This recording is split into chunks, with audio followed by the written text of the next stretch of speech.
Okay, so related rate question. We're doing 5B. Now, sorry for the rest of the class who weren't here the other day. We had a technical glitch. So we're starting from 5. I'll go back and do some of those, or maybe just catch you when you come back. All right, you'll get the gist, one hopes.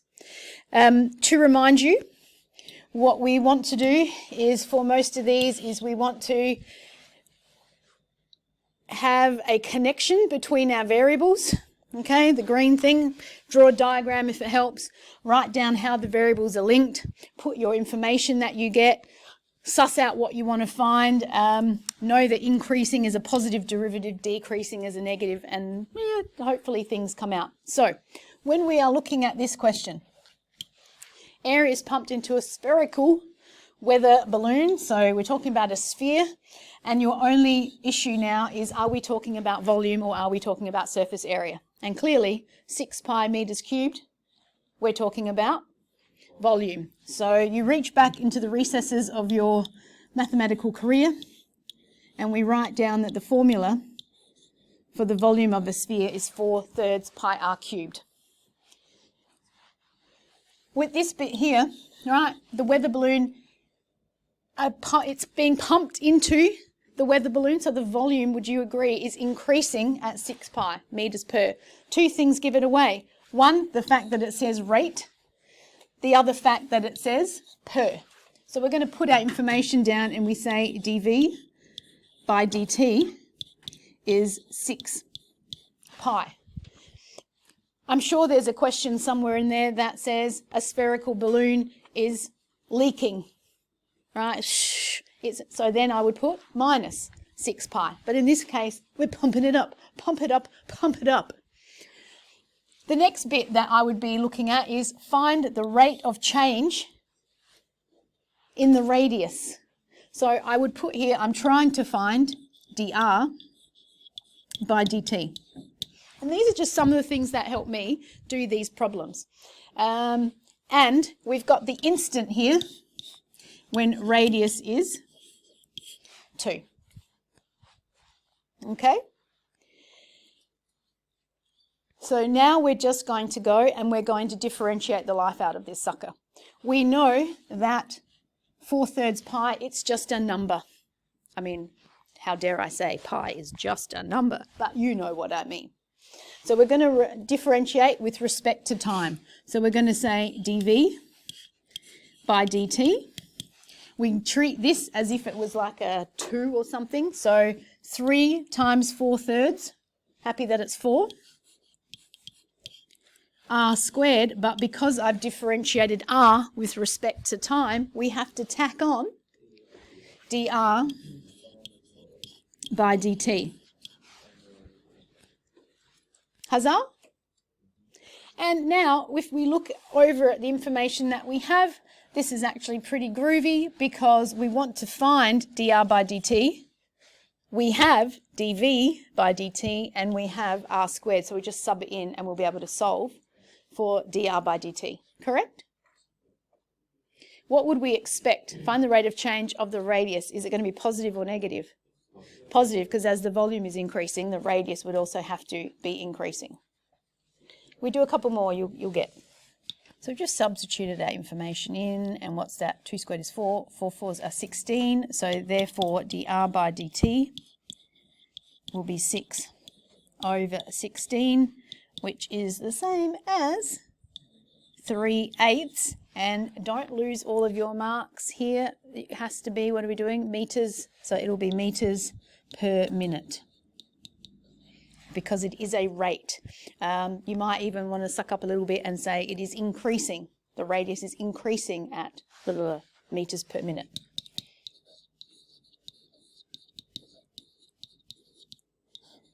That's my shortcut for increasing.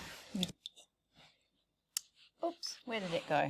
Trying to copy. This is not good. There we go. There we go. Okay, so again, they're very nice. They've given us a formula, so you would write that down. In this case, I don't feel that you have to draw the piston. Equals 400. and then scan away. V is the volume, sure.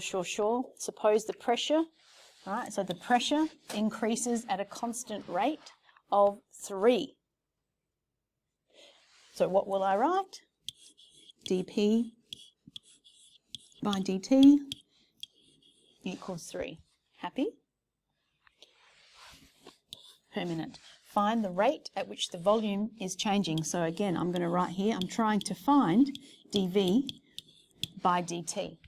Just helps me know that sometimes if I'm trying to find dV by dt, I better end up having dV by dt when I've differentiated, okay?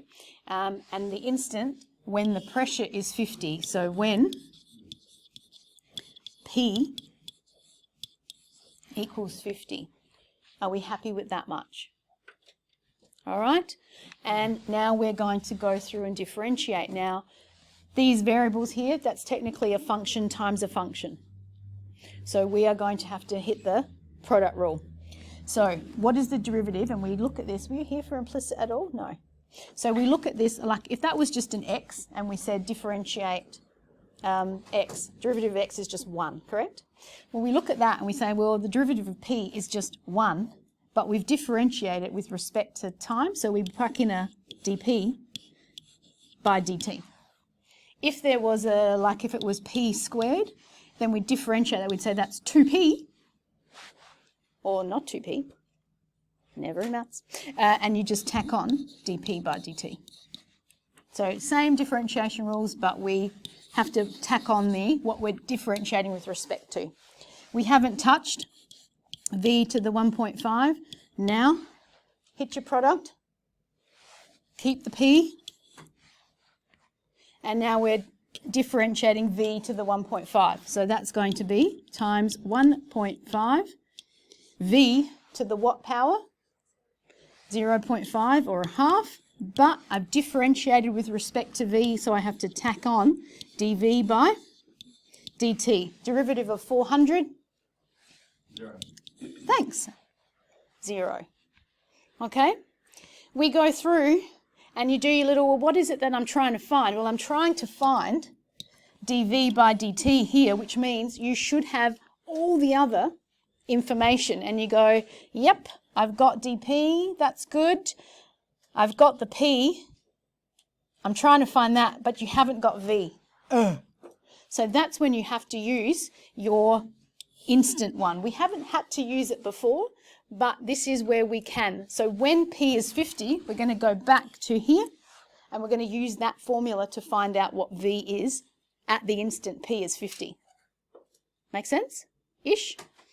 Those who are just joining today, you're doing very well. So I will use that formula and say it's 50 times V to the 1.5 equals 400, and then rock your little ouch.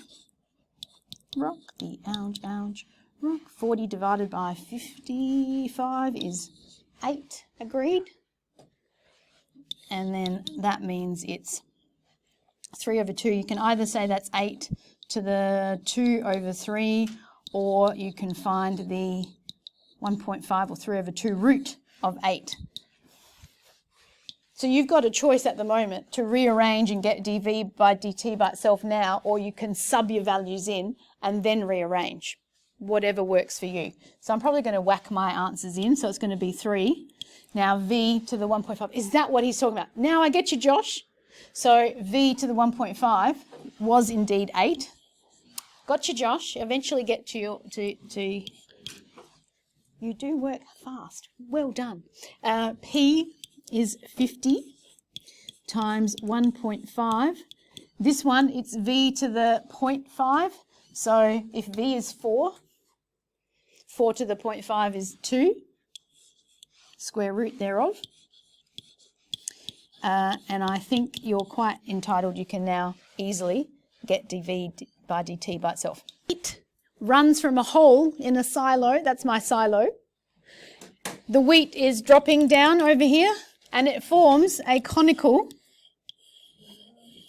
pile. Yeah, I could be an art teacher. Come on. Whose base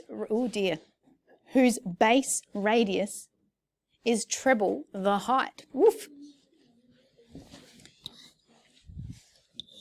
Hey? Cone. Okay, so a silo. I just made up a cylindrical silo. Most silos, you know, the ones that are painted. Anyway, so wheat is dropping. Imagine anything. It's dropping in front and it makes I'll be honest with you, yes, you should know them, but sometimes in exams previously, they would have put in little brackets at the end, formula for volume of a cylinder is, but that one is a reasonably common one. So, yeah. I guess I shouldn't have drawn the cylinder, it might be putting you off, but hey, here we go. Okay, what have we got? The base radius is treble the height. So we would say that the radius is 3 times the height. Are we happy with that? After 1 minute, the height of the heap is 20 centimetres. So when t is 1, the height is 20. Find the rate at which the height is rising at this instance. So we want to find dH by dt. Now, Houston, we have a couple of problems here.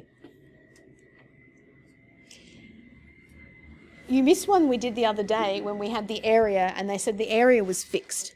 And so when we differentiated, the area ended up being 0 because it was always at a fixed thing, right? In this case, is our volume a fixed volume?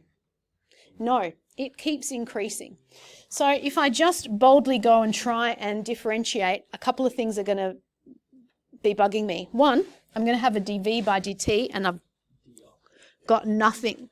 And I've got nothing there. The other thing is I've got an R and I've got an H. So then I've got a dr by dt and I've got a dH by dt. So that's no good. However, they gave us this. How could I use that to possibly eliminate? Yes, Tom? You substitute it, so you eliminate. Right, so I can substitute that in and I can eliminate one of the variables. That's really good. So instead of r squared, it's going to be 3h squared times h.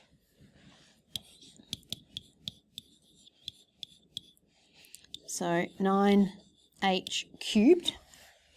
We're somewhat happy because one of our issues has been resolved. We differentiate from left to right. So derivative of v by dt. Put the 3 out the front, so 3 times a third, they cancel. I've got 9 pi h squared, but again, because I've differentiated by t, I have to tack on dh by dt. I'm very happy because I want to find this. That's okay. Do I have h? I have 9 pi's in my calculator. Now I'm not so happy, dv by dt. You have dv by dt. They just haven't said it explicitly, but it is in this bit here. After 1 minute, the height is 20 centimetres because what was it at time 0? 0. It was nothing. There was no volume. So after 1 minute, the volume has risen from 0 to 20. So dV by dt is 20 centimetres per minute. I got a bit excited. I read that as the volume. I don't know why, even though I said height. So yes, we actually have to find, sorry, well done. You have to find the volume after 1 second. So you've got the height is 20, which means the radius is 60. Thank you. So we have to now sub that in. Got too excited. 1/3 pi times 60 squared times 20. And then this answer that you get, not only will it be the volume, but as we said, it will in fact be your dV by dt after 1 minute. That will be what have we said? Centimetres cubed per minute. Sorry, forgot to turn the recorder on for the jets because we said that was one that always gives students food for thought, and then I didn't record. So come back, A little bit of some hints there, and then we can chat next lesson. All right, so on to number 9, which is apparently also not pleasant. So we talked about it's got a 6 metre depth, and we're talking about volume. So let's see, can we find the volume of this trough? So to get the volume, it's going to be the area times the depth, but our depth is constant. But anyway, we'll do it. So we're going to say volume is area times the depth. What is the formula for area of a trapezium? Do we remember? Yep, so we add the parallel lines together, work out their average. So the average of the parallel lines times the vertical height.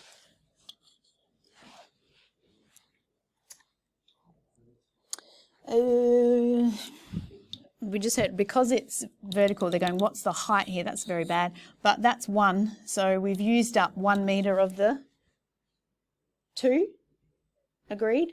Which means this one would then be 0.5. Do we know anything else? Just a quick little recap on similar triangles, and I hope I'm not leading you astray for this one. So, sorry, people who are listening at home. Just put a little bit of a pause on that one because I don't know why I've just got in my head similar triangles. But anyway, do we remember? Yes? So same ratio, Horatio. So if this was, let's say this was 3.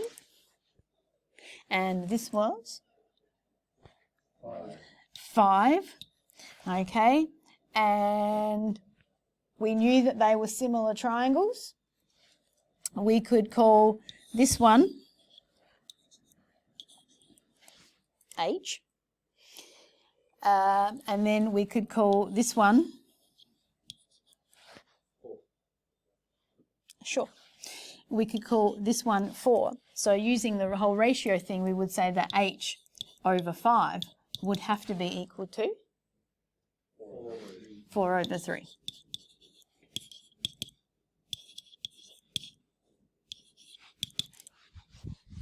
Remember that? So it's just your little ratio, and I don't know why, but I've got that in my head because I drew the triangle.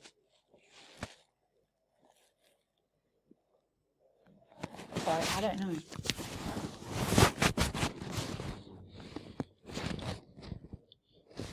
So we know that that would have to be 0.5. We know that this would have to be started with 8. And then at one particular time,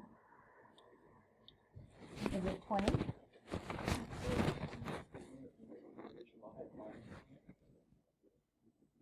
No, so if I do that as H and that's 20, I should then be able to find this length in terms of H, right? Because we don't want too many different variables. So let's call the other, what do you want to call it? Let's call it X. Might have to play on this one.